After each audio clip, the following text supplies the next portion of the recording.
आज हम प्रेरितों की पुस्तक में अध्याय 11, 12 और 13 का अध्ययन करेंगे। अध्याय 11। फिर प्रेरितों और भाइयों ने जो यहूदिया में थे सुना कि अन्य जातियों ने भी परमेश्वर का वचन मान लिया है। अतः जब पतरस यरूशलेम में आया तो खतना किए हुए लोग उससे वाद विवाद करने लगे। तूने खतना रहित लोगों के यहाँ जाकर उनके साथ खाया। तब पतरस ने उन्हें आरंभ से क्रमानुसार कह सुनाया, मैं याफा नगर में प्रार्थना कर रहा था और बेसुध होकर एक दर्शन देखा कि एक पात्र बड़ी चादर के समान चारों कोनों से लटकाया हुआ आकाश से उतरकर मेरे पास आया। जब मैंने उस पर ध्यान किया तो उसमें पृथ्वी के चौपाए और वन पशु और रेंगने वाले जंतु और आकाश के पक्षी देखे और यह शब्द भी सुना, हे पतरस, उठ, मार और खा। मैंने कहा, नहीं प्रभु, नहीं, क्योंकि कोई अपवित्र या अशुद्ध वस्तु मेरे मुंह में कभी नहीं गई।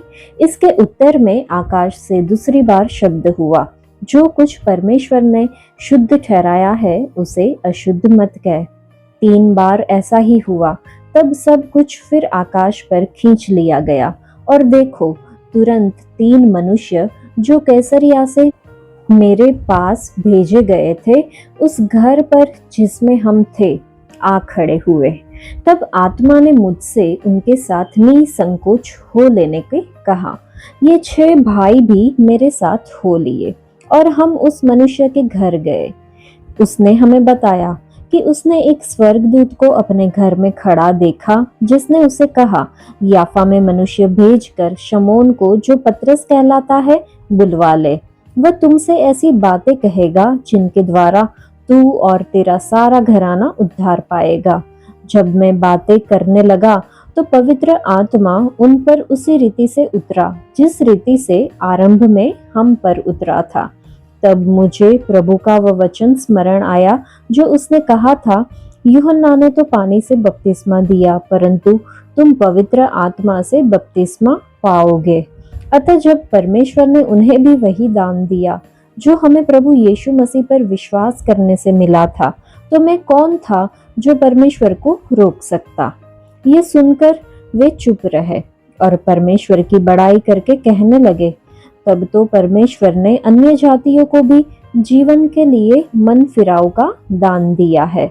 जो लोग उस क्लेश के मारे जो स्तिफनुस के कारण पड़ा था तितर बितर हो गए थे, वे फिरते फिरते फिनिके और साइप्रस और अंताकिया में पहुंचे, परंतु यहूदियों को छोड़ किसी और को वचन न सुनाते थे। परंतु उनमें से कुछ साइप्रस वासी और कुरेनी थे जो अंताकिया में आकर यूनानियों को भी प्रभु यीशु के सुसमाचार की बातें सुनाने लगे। प्रभु का हाथ उन पर था और बहुत लोग विश्वास करके प्रभु की ओर फिरे। जब उनकी चर्चा यरूशलेम की कलीसिया के सुनने में आई तो उन्होंने बरनबास को अंताकिया भेजा। वह वहां पहुंचकर और परमेश्वर के अनुग्रह को देखकर आनंदित हुआ और सबको उपदेश दिया कि तन मन लगाकर प्रभु से लिपटे रहो। वह एक भला मनुष्य था और पवित्र आत्मा और विश्वास से परिपूर्ण था, और अन्य बहुत से लोग प्रभु में आ मिले। तब वह शाऊल को ढूंढने के लिए तरसुस को चला गया। जब वह उससे मिला तो उसे अंताकिया लाया, और ऐसा हुआ कि वे 1 वर्ष तक कलीसिया के साथ मिलते और बहुत लोगों को उपदेश देते रहे, और चेले सबसे पहले अंताकिया ही में मसीही कहलाए। उन्हीं दिनों में कई भविष्यद्वक्ता यरूशलेम से अंताकिया आए। उनमें से अगबुस नामक एक ने खड़े होकर आत्मा की प्रेरणा से ये बताया कि सारे जगत में बड़ा अकाल पड़ेगा। वह अकाल क्लोदियुस के समय में पड़ा। तब चेलों ने निर्णय किया कि हर एक अपनी अपनी पूंजी के अनुसार यहूदिया में रहने वाले भाइयों की सहायता के लिए कुछ भेजे। उन्होंने ऐसा ही किया और बरनबास और शाऊल के हाथ प्राचीनों के पास कुछ भेज दिया। इस अध्याय में पहले 18 वचन में हम देखते हैं कि पतरस को अन्य जातियों के साथ संगति करने के कारण यरूशलेम में यहूदी विश्वासियों की आलोचना का सामना करना पड़ता है। उसके बाद परमेश्वर ने अन्य जातियों को भी जीवन के लिए मन फिराव का दान दिया है। जवाब में वह परमेश्वर से मिले अपने दर्शन को याद करता है और कैसे पवित्र आत्मा कुरनेलियुस और उसके घराने पर उसी तरह उतरी जैसे पिन्तेकुस्त के दिन यहूदियों पर उतरी थी। कलीसिया को आखिरकार समझ आ जाता है कि परमेश्वर किसी का पक्ष नहीं करता। बहुत से लोग प्रभु की ओर फिरे। बरनबास उन्हें प्रोत्साहित करता है और बाद में शाऊल को मदद के लिए लाता है। परमेश्वर मानवीय सीमाओं को तोड़ते हैं। उद्धार जाति, परंपरा या पृष्ठभूमि तक सीमित नहीं है। करुणा और एकता यह सांस्कृतिक और क्षेत्रीय सीमाओं के पार व्यवहारिक प्रेम और एकता को दर्शाता है। हमारे लिए सीखने के लिए है कि परमेश्वर किसे बचा सकते हैं या उपयोग कर सकते हैं, इसे सीमित न करें। पवित्र आत्मा की अगुवाई के प्रति संवेदनशील रहे, तब भी जब यह परंपरा को चुनौती देता है। नए विश्वासियों के विकास को प्रोत्साहित करे और उनका समर्थन करे, जैसा कि बरनबास ने किया था। दूसरों की जरूरतों को उदारता से पूरा करने के लिए तैयार रहे। अपनी धारणाओं से परमेश्वर के काम को सीमित न करे। इस बात के लिए खुले रहे कि वह कैसे और किसे बचाना और उपयोग करना चुनते हैं। वचन 26 को जब हम पढ़ते हैं तो लिखा है, जब बरनबास उनसे मिला तो शाऊल को अंताकिया में लाया और ऐसा हुआ कि वे 1 वर्ष तक कलीसिया के साथ मिलते और बहुत लोगों को उपदेश देते रहे और चेले सबसे पहले अंताकिया ही में मसीही कहलाए। अंताकिया ग्रीक रोमन दुनिया में रोम और सिकंदर के बाद तीसरा सबसे बड़ा शहर था। यह महानगरीय और वाणिज्यिक था।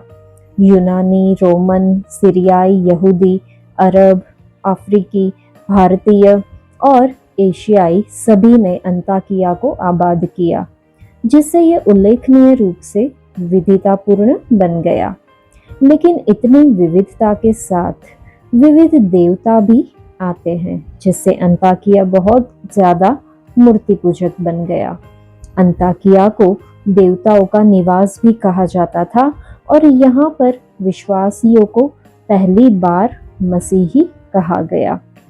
देवताओं के निवास के रूप में जाने जाने वाले शहर में पवित्र आत्मा ने यरूशलेम के बाहर पहली कलीसिया स्थापित की। अंताकिया में विश्वास करने वाले लोग खुद को मसीही नहीं कहते थे, बल्कि उन्हें ईसाई कहा जाता था। यीशु के अनुयायी अपने आसपास की संस्कृति से इतने अलग थे कि नागरिकों को लोगों का तीसरा वर्गीकरण विकसित करना पड़ा, यहूदी या गैर यहूदी भेद से परे कुछ नया। तो इस पूरे अध्याय से हम समझ सकते हैं कि अन्य जातियों को, खास तौर पर कुरनेलियुस को उपदेश देने के बाद पतरस यरूशलेम लौटता है।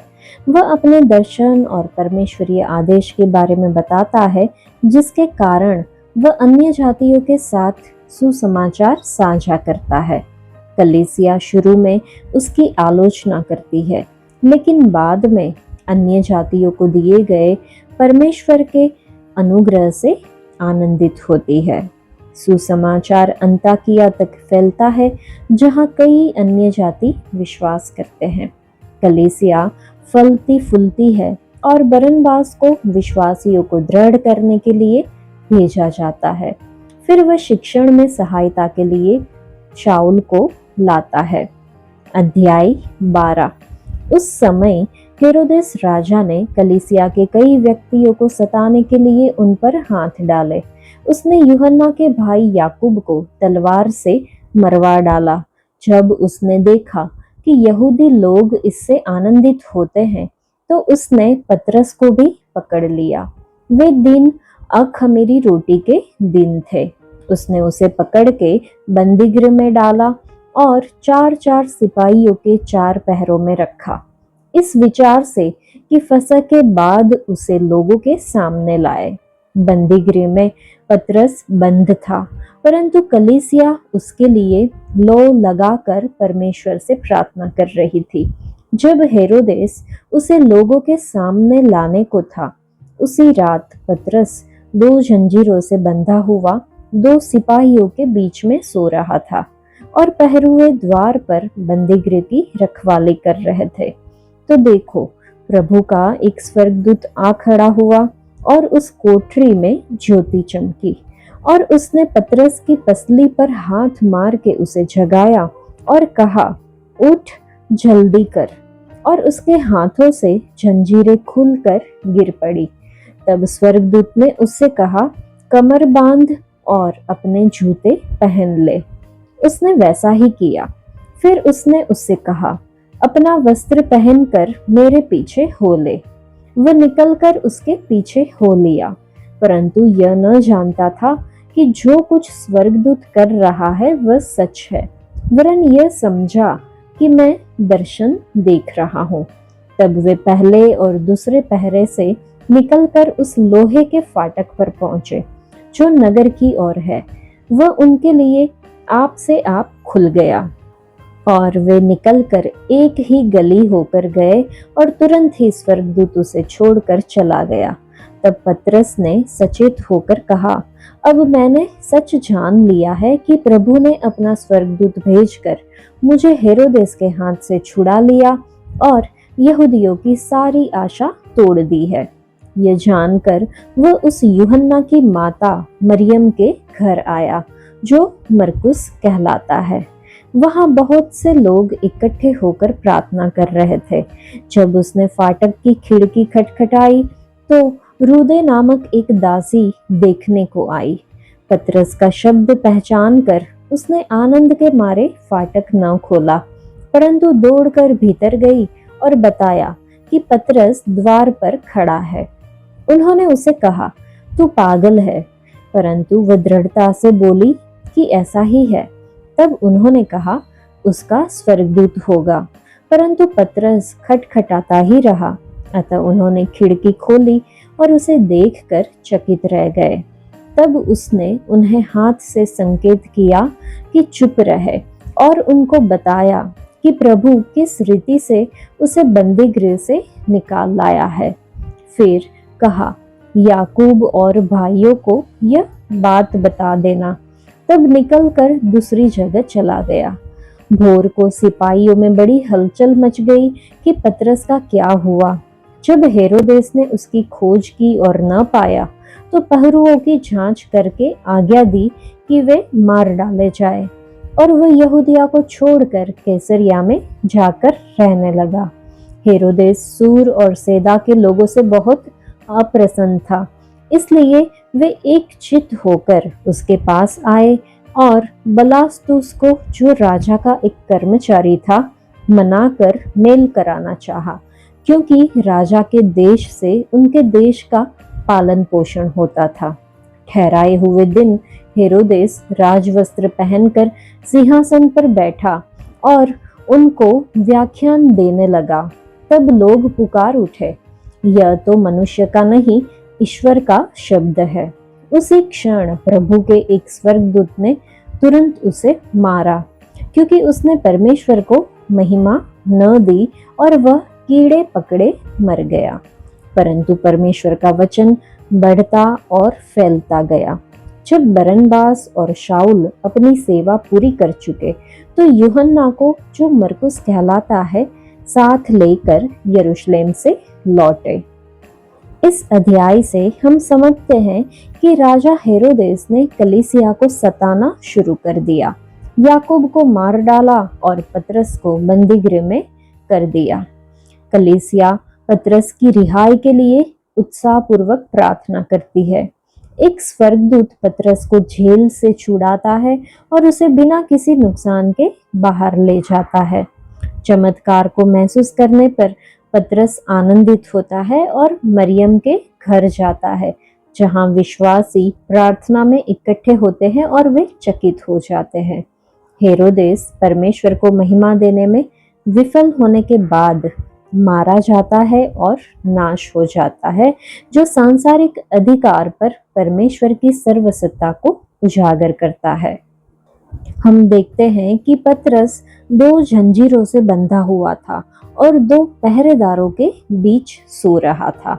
हेरोदेस ने उसकी रखवाली के लिए 4-4 सैनिकों की 4 टुकड़ियां नियुक्त की थी। क्यों? फसह के त्योहार के बाद उसे मार डालने के लिए। लेकिन प्रभु ने पतरस को छुड़ाया, क्योंकि कलीसिया ने उसके लिए ईमानदारी से प्रार्थना की थी। आज भी हम और हमारे परिवार के सदस्य शैतान की कैद में बंधे हुए और कई परतों में हो सकते हैं। चलिए हम भी विश्वास के साथ ईमानदारी से प्रार्थना करें। प्रभु ने जिसने प्रार्थना सुनी, अपना दूत भेजा। कितना बड़ा चमत्कार! दूत उस कमरे में आया जहां पतरस बंधा हुआ था और सो रहा था। कोठरी में एक ज्योति चमकी। उसने पतरस की पसली पर हाथ मारकर उसे जगाया और कहा, उठ, जल्दी कर। उसके हाथों से जंजीरें खुलकर गिर पड़ी। अपनी कमर बांध और अपने जूते पहन ले, अपना वस्त्र पहनकर मेरे पीछे हो ले, ऐसा स्वर्गदूत ने कहा। क्या चमत्कार हुआ! जब वे पहले और दूसरे पहरे से निकला तो शहर का लोहे का फाटक अपने आप खुल गया। जब वे सड़क पर चल रहे थे तो स्वर्गदूत पतरस को छोड़कर चला गया। प्रभु हमें भी छुड़ाने के लिए अपना स्वर्गदूत भेजते हैं, लेकिन इसके लिए प्रार्थना की जरूरत है। चलिए हम भी ईमानदारी और विश्वास के साथ प्रार्थना करें, ताकि हमारे प्रियजनों जो बंधे हुए हैं वे छुड़ाए जा सके। हम देखते हैं कि स्वर्गदूत ने शेरों के मुंह बंद कर दिए, ताकि वे दानियल को नुकसान न पहुंचा सके। प्रभु का दूत उन लोगों के चारों ओर डेरा करता है जो उससे भय मानते हैं और उन्हें छुड़ाता है। चलिए हम भी प्रभु से भय माने, उन पर भरोसा रखें और ईमानदारी से प्रार्थना करें। निश्चित रूप से प्रभु हमारी प्रार्थनाएं सुनेंगे और हमें हमारे बंधनों, कैद से और बीमारियों से आजाद करेंगे और अपना दूत भेजेंगे। वह हमारे पैरों को चट्टान पर ठोकर खाने से बचाएंगे। वह वही है जो प्रार्थना सुनते हैं। उनकी महिमा हो। वचन 23 और 24 को जब हम पढ़ते हैं तो लिखा है, उसी क्षण प्रभु के एक स्वर्गदूत ने तुरंत उसे आघात पहुंचाया, क्योंकि उसने परमेश्वर की महिमा नहीं की, और उसके शरीर में कीड़े पड़ गए और वह मर गया। परंतु परमेश्वर का वचन बढ़ता और फैलता गया। नए नियम में कई हेरोदेस का उल्लेख किया गया है। उन्होंने रोमी साम्राज्य के अधीन फिलिस्तीन या उसके कुछ हिस्सों पर शासन किया। पहला हेरोदेस महान था, जिसने यीशु के जन्म के समय शासन किया था। उसके सभी वंशज जो सता में थे, उन्हें हेरोदेस कहा जाता था। हेरोदेस महान का पुत्र एंटिपास यीशु की सेवकाई के दौरान हेरोदेस के रूप में शासन करता था। उसने ही यूहन्ना बपतिस्मा देने वाले को मारा था और यरूशलेम में यीशु से पूछताछ की थी। इस अध्याय में जिस हेरोदेस का जिक्र किया गया है वह अग्रिपा था, जो हेरोदेस महान का पोता था। इस हेरोदेस ने अपने राजनीतिक फायदे के लिए मसीहियों को सताया। उसने यूहन्ना के भाई याकूब को मार डाला। याकूब यीशु के पीछे चलने वाले 12 प्रेरितों में से पहला शहीद था। यह देखकर कि यह काम यहूदियों को पसंद आया, उसने पतरस को भी मार डालने का फैसला किया। इसलिए हेरोदेस ने पतरस को गिरफ्तार करके जेल में डाल दिया। कलीसिया ने पतरस की रिहाई के लिए दिल से प्रार्थना की। पतरस, जो बिल्कुल भी चिंतित नहीं था, कैद में चैन की नींद से सोया। वह स्पष्ट रूप से जानता था कि वह किसकी महिमा लाने के लिए सेवा कर रहा है। परमेश्वर ने अपना दूत भेजा और चमत्कारिक ढंग से उसे आजाद कर दिया। कोई भी जंजीर, पहरेदार या कैद के दरवाजे पतरस को जेल में नहीं रख सकते थे। कलीसिया ने परमेश्वर की आज्ञा मानी और उसे सारी महिमा दी। इसलिए परमेश्वर ने कलीसिया की प्रार्थना सुनी और पतरस को रिहा कर दिया। हेरोदेस अपने कीमती कैदी के भाग जाने से क्रोधित होकर पहरेदारों को मरवा दिया।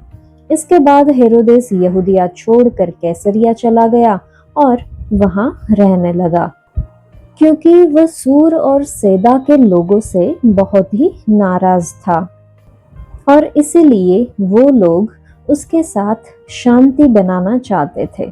हेरोदेस राजसी वस्त्र पहने हुए सिंहासन पर बैठा और उन्हें भाषण दिया। लोगों ने उसकी प्रशंसा करते हुए कहा, यह किसी मनुष्य की नहीं बल्कि ईश्वर की आवाज है। उसने लोगों की प्रशंसा को परमेश्वर के रूप में स्वीकार किया और परमेश्वर को महिमा नहीं दी। तुरंत ही प्रभु के एक दूत ने उसे मार डाला। उसे कीड़ों ने खा लिया और वह मर गया। कौन यहोवा के विरुद्ध खड़ा हो सकता है? परमेश्वर का वचन बढ़ता और फैलता गया। कौन परमेश्वर के कार्य को रोक सकता है? हेरोदेस सर्वशक्तिमान राजा कलीसिया को नुकसान पहुंचाना चाहता था। उसने परमेश्वर के विरुद्ध लड़ाई लड़ी। उसने याकूब को मार डाला, लेकिन परमेश्वर की योजना को विफल नहीं कर सका। उसने पतरस को कैद कर लिया। कलीसिया की उत्कट प्रार्थना ने परमेश्वर को पतरस को रिहा करने के लिए प्रेरित किया। परमेश्वर ने एक दूत भेजा और उसे छुड़ाया। घमंडी हेरोदेस ने परमेश्वर को महिमा नहीं दी। परमेश्वर ने एक स्वर्गदूत भेजा और उसे आघात पहुंचाया।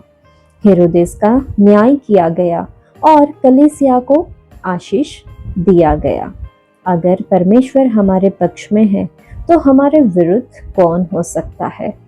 यह एक कथन है जिसे हर विश्वासी जो परमेश्वर की महिमा के लिए प्रयास करता है कह सकता है। इतिहास में ऐसे अनगिनत उदाहरण हैं जिन्होंने माना कि परमेश्वर के विरुद्ध कार्य कर सकते हैं और सफल हो सकते हैं। इतिहास में दर्ज उनका विनाश इस बात का प्रमाण है कि यह असंभव है। क्या हम अपनी सभी उपलब्धियों के लिए परमेश्वर को सारी महिमा देने के लिए सावधान रहते हैं? और क्या हम हमेशा परमेश्वर के सभी बच्चों के लिए जोश और विश्वास के साथ प्रार्थना करने का प्रयास करते हैं? ये हमें खुद को पूछना होगा। अध्याय 13। अंताकिया की कलीसिया में कई भविष्यद्वक्ता और उपदेशक थे, जैसे बरनबास और शमौन जो निगर कहलाता है, और लुकियुस कुरेनी और चौथाई देश के राजा हेरोदेस का दूध भाई मनाहेम और शाऊल। जब वे उपवास सहित प्रभु की उपासना कर रहे थे तो पवित्र आत्मा ने कहा, मेरे लिए बरनबास और शाऊल को उस काम के लिए अलग करो जिसके लिए मैंने उन्हें बुलाया है। तब उन्होंने उपवास और प्रार्थना करके और उन पर हाथ रखकर उन्हें विदा किया। अतः वे पवित्र आत्मा के भेजे हुए सिलुकिया को गए और वहां से जहाज पर चढ़कर साइप्रस को चले और सलमीस में पहुंचकर परमेश्वर का वचन यहूदियों के आराधनालयों में सुनाया। यूहन्ना उनका सेवक था। वे उस सारे टापू में होते हुए पाफुस तक पहुंचे। वहां उन्हें बार यीशु नामक एक यहूदी टोनहा और झूठा भविष्यद्वक्ता मिला। वह हाकिम सिरगियुस पौलुस के साथ था, जो बुद्धिमान पुरुष था। उसने बरनबास और शाऊल को अपने पास बुलाकर परमेश्वर का वचन सुनना चाहा, परंतु इलीमास टोनहे ने, क्योंकि यही उसके नाम का अर्थ है, उनका विरोध करके हाकिम को विश्वास करने से रोकना चाहा। तब शाऊल ने, जिसका नाम पौलुस भी है, पवित्र आत्मा से परिपूर्ण हो उसकी ओर टकटकी लगाकर देखा और कहा, हे सारे कपट और सब चतुराई से भरे हुए शैतान की संतान, सकल धर्म से बेरी, क्या तू प्रभु के सीधे मार्गों को टेढ़ा करना न छोड़ेगा? अब देख, प्रभु का हाथ तुझ पर लगा है और तू कुछ समय तक अंधा रहेगा और सूर्य को न देखेगा।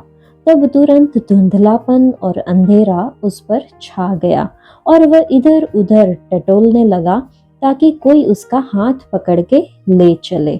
तब हाकिम ने जो हुआ था उसे देखकर और प्रभु के उपदेश से चकित होकर विश्वास किया।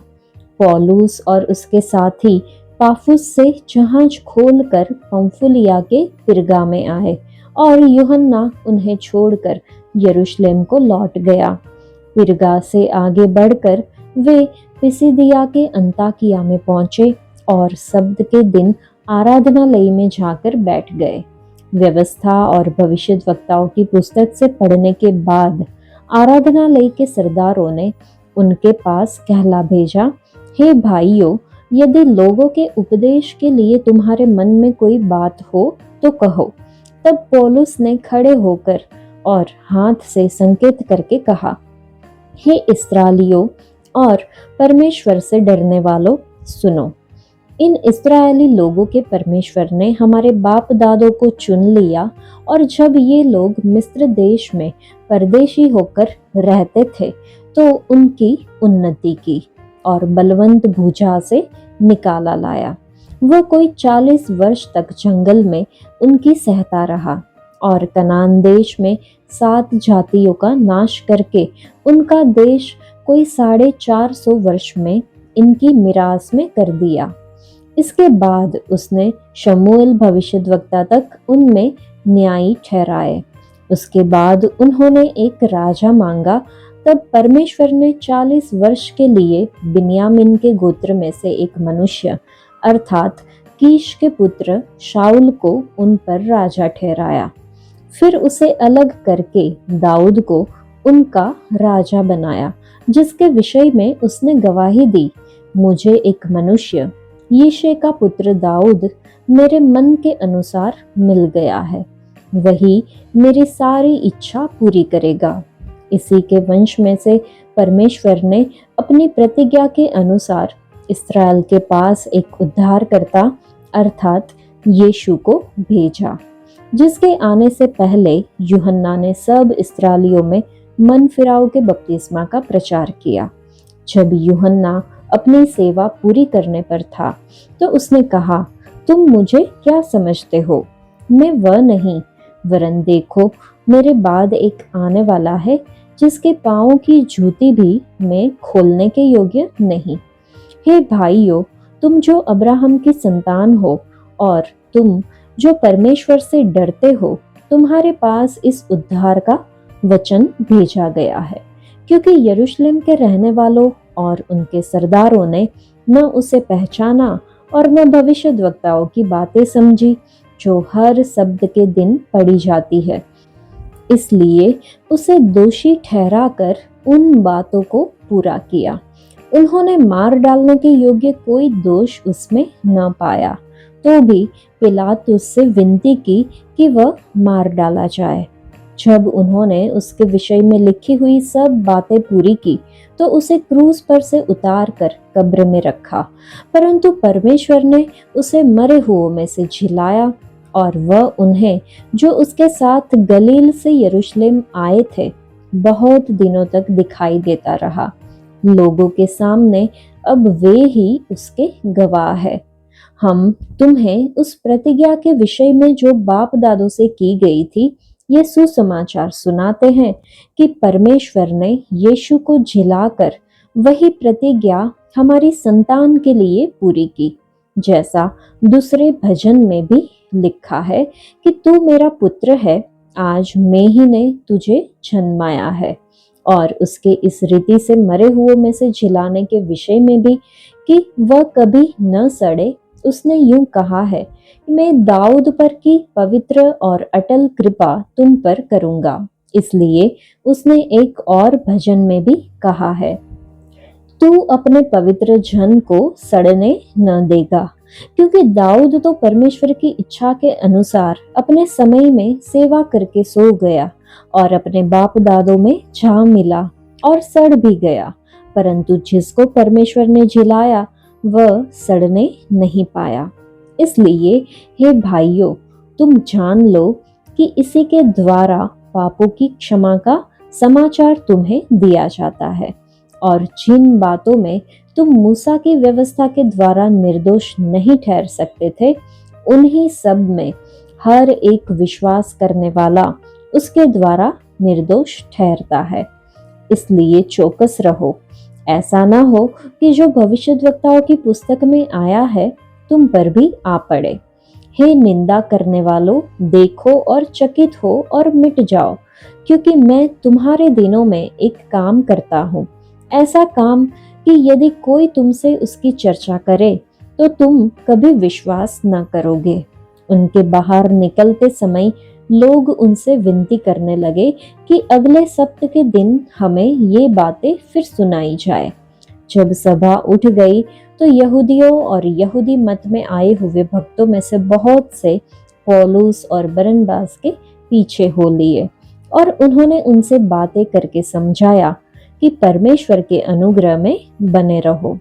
अगले सप्त के दिन नगर के प्राय सब लोग परमेश्वर का वचन सुनने को इकट्ठे हो गए, परंतु यहूदी भीड़ को देखकर डाह से भर गए और निंदा करते हुए पौलुस की बातों के विरोध में बोलने लगे। तब पौलुस और बरनबास ने निडर होकर कहा, अवश्य था कि परमेश्वर का वचन पहले तुम्हें सुनाया जाता, परंतु जब तुम उसे दूर हटाते हो और अपने को अनंत जीवन के योग्य नहीं ठहराते, तो देखो हम अन्य जातियों की ओर फिरते हैं, क्योंकि प्रभु ने हमें यह आज्ञा दी है, मैंने तुझे अन्य जातियों के लिए ज्योति ठहराया है, ताकि तू पृथ्वी की छोर तक उद्धार का द्वार हो। ये सुनकर अन्य जातीय आनंदित हुए और परमेश्वर के वचन की बड़ाई करने लगे, और जितने अनंत जीवन के लिए ठहराए गए थे उन्होंने विश्वास किया।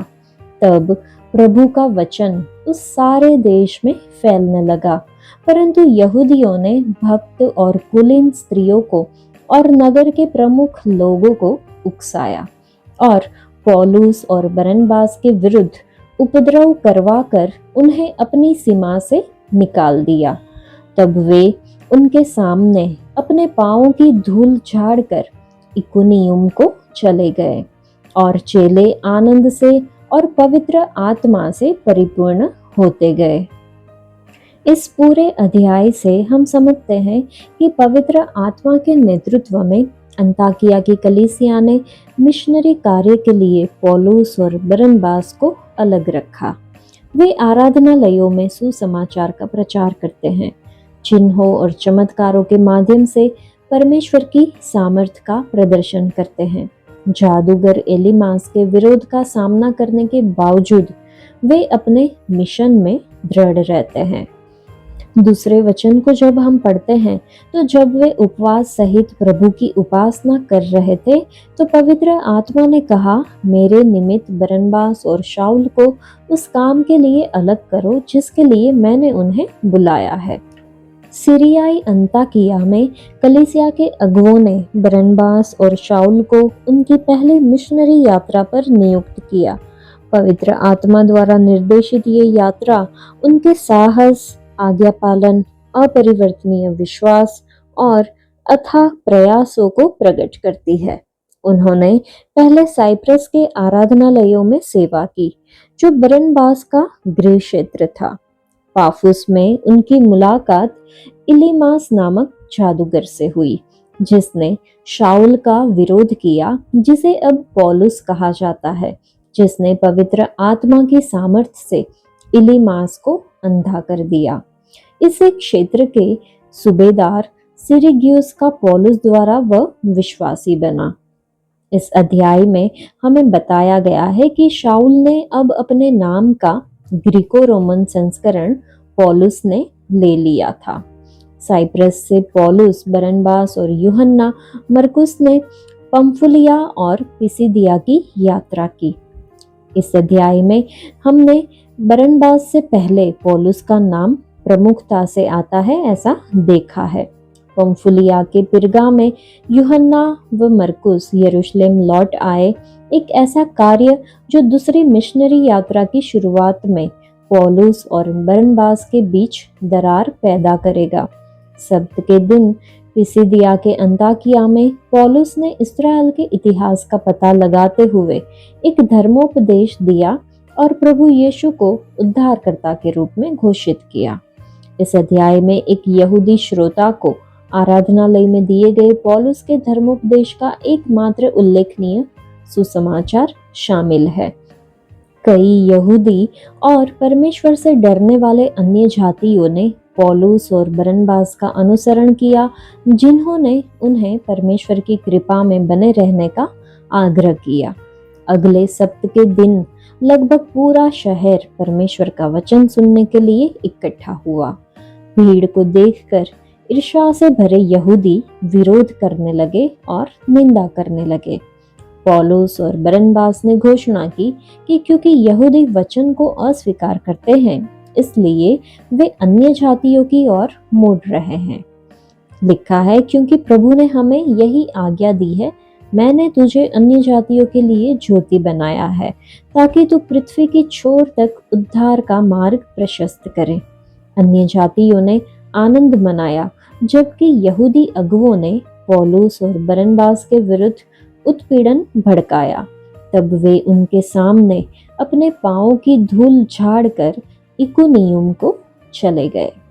वचन 48 को जब हम पढ़ते हैं तो देखते हैं कि प्रेरितों के काम में हम बार बार देखते हैं कि परमेश्वर का अनुग्रह सुसमाचार को आगे बढ़ाने में महत्वपूर्ण भूमिका निभाता है, क्योंकि पश्चाताप और विश्वास भी परमेश्वर की ओर से उपहार है।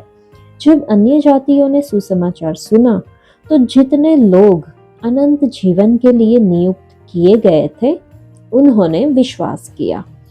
मसीह में विश्वास परमेश्वर की अनुग्रहपूर्ण पहल के परिणाम स्वरूप आता है, और सुसमाचार में विश्वास भी परमेश्वर की कृपा का उपहार है, जैसा कि पौलुस और बरनबास स्वीकार करते हैं जब वे इस तथ्य में आनंदित होते हैं कि परमेश्वर ने अन्य जातियों के लिए विश्वास का द्वार खोल दिया था, जो कि हम अध्याय 14 में देखेंगे। वचन 2 और 3 की ओर अगर हम ध्यान दें तो हम देख सकते हैं कि बाइबल में बरनबास कौन था। वह एक यहूदी, एक लेवी था जो साइप्रस से आया था। उसके नाम का अर्थ प्रोत्साहन का पुत्र। वह वही था जिसने पौलुस को उसके शुरुआती सेवकाई में प्रोत्साहित किया, जब दूसरे लोग उसके पिछले इतिहास के कारण उसे स्वीकार करने से डर रहे थे।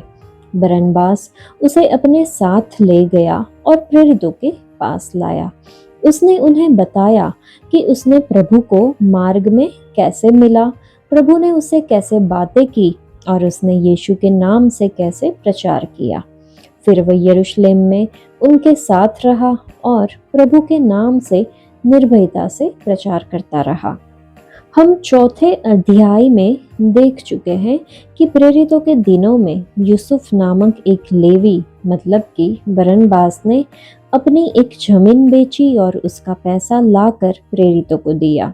बरनबास के बारे में कहा जाता है कि वह एक अच्छा इंसान था, पवित्र आत्मा और विश्वास से भरा था, और उसके प्रचार के जरिए बहुत से लोग परमेश्वर के पास आए।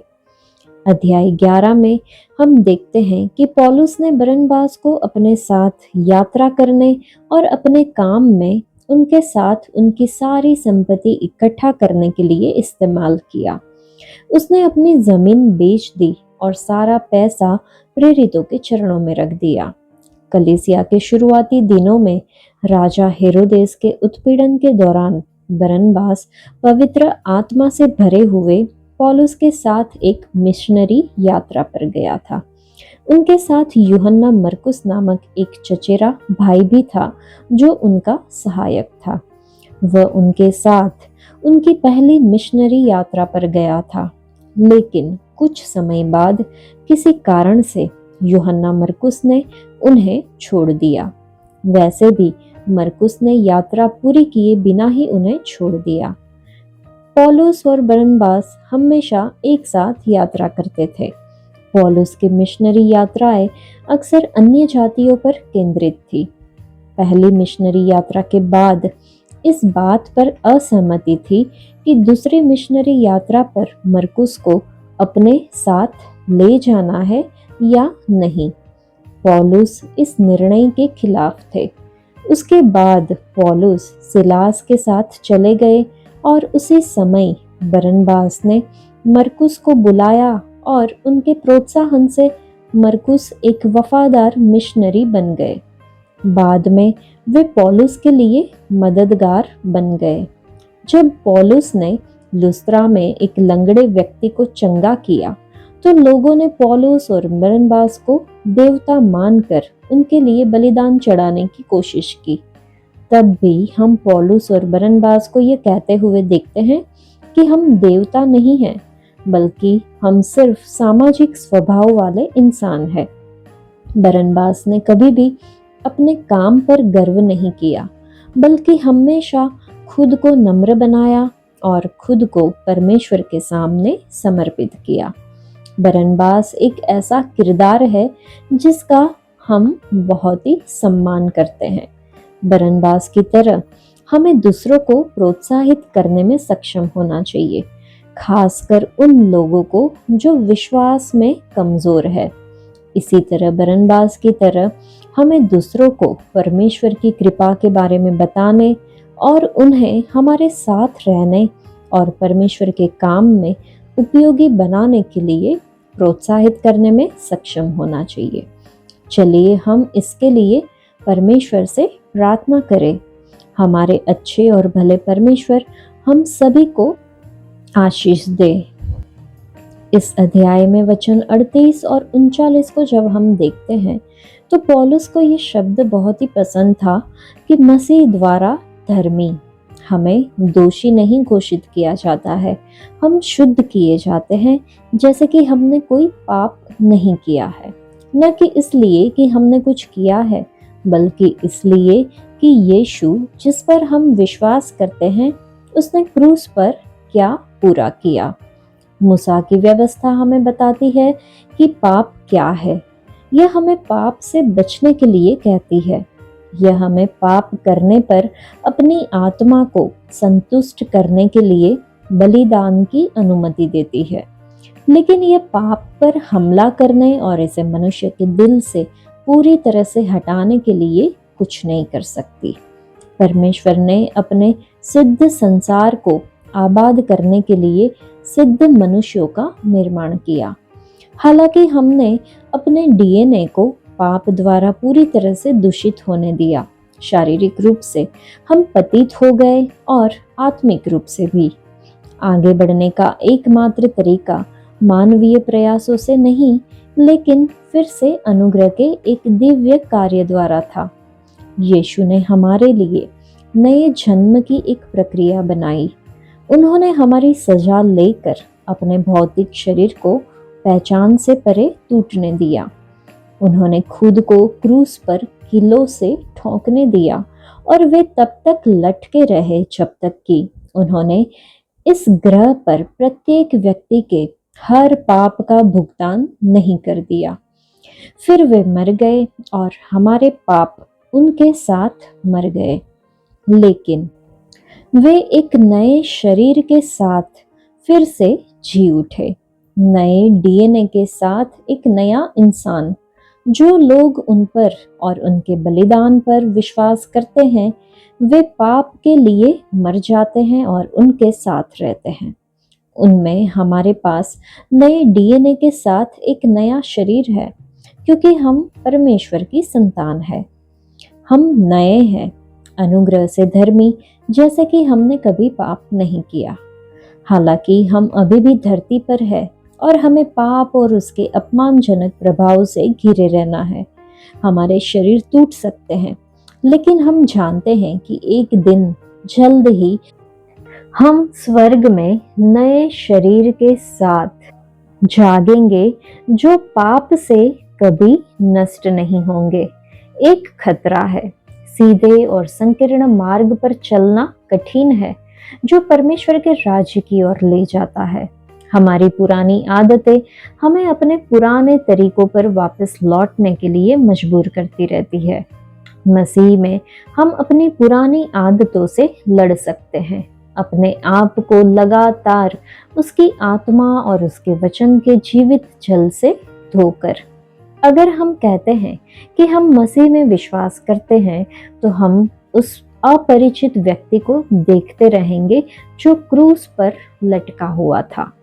हम उसके बलिदान को स्वीकार करेंगे और हम उसके आदेशों का पालन करते हुए धर्मी बच्चों की तरह रहेंगे। आज के लिए इतना ही। परमेश्वर आप सबको आशीष दे। धन्यवाद।